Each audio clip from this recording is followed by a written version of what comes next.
अरे तुम नीतीश जी को छोड़ दो, उनका बेटा जो निशांत है वो अगर मुख्यमंत्री बनेगा तो तुम्हारा चारों पौवा चित हो जाएगा, चिंता मत करो। और अब आगे आने वाले जनरेशन को हम लोगों को आगे बढ़ाना ही पड़ेगा। चरित्रहीनता की सीमा पार कर चुके हैं, जो पूर्वजों का माता पिता को भी नहीं मानते, आज वो बक्सर वासियों से अपील कर रहे हैं, बेटा और बेटी। वाह रे वाह, ये मैं देखता हूँ बिहार में भी, देश के कोने कोने में अपने को फलाना धरती का बेटा हो बेटी हो, ऐसे लोग जो चरित्रहीनता का कलंकित लोग हैं, ऐसे लोग कभी भी नहीं बख्शे जाएंगे। ये तालिका का कहीं ना कहीं छीट यहाँ पड़ा है कुछ लोगों पर। नीतीश जी तो बहुत बड़ी बात है, जिन्होंने राजनीति में एक शुचिता का व्यवहार को उन्होंने रखा है। माफ़ करिएगा, मैं उनका कुछ मायने में कभी कभी विरोध भी करता रहा हूँ। उनके अच्छे कामों का मैंने बराबर प्रशंसा किया है। शराबबंदी का मैंने प्रशंसा किया इसलिए कि मैंने शराबबंदी जब बिहार में लागू नहीं हुआ था, पहला कैबिनेट मिनिस्टर में था जिसने कहा था कि शराबबंदी होनी चाहिए।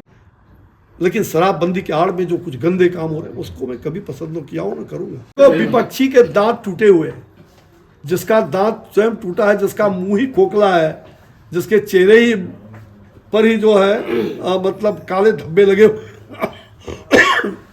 जिसके डीएनए में ही भ्रष्टाचार है, वो क्या बात करेगा। जिसका डीएनए में ही भ्रष्टाचार है वो देश का और बिहार का मुख्यमंत्री बनने का ख्वाब देखता है। ऐसे लोगों का ख्वाब बिहार में कभी भी नहीं होगा।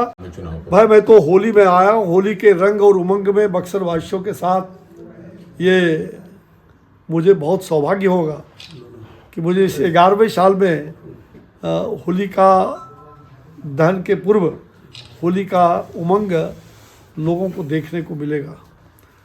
मुझे लोगों ने बुलाया, अच्छी बात हुई। आज पूरे देश का सुपर पावर एनडीए, उस एनडीए भाजपा को कोई मिटा नहीं सकता, कोई हटा नहीं सकता। और मुझे लगता है जो लोग इस प्रकार की बेतुकी बात करते हैं, अब इन्होंने कहा कि फलाना देवी जी ने कहा है, चिलाना जी ने कहा है कि मुसलमानों को यहाँ से भगा दिया जाए। अरे ये सवाल कहाँ उठता है। हिंदू और मुसलमान हमारे शख्सियत हैं, हम सनातनी हैं और सनातन से ही सारे धर्म की उत्पत्ति हुई है।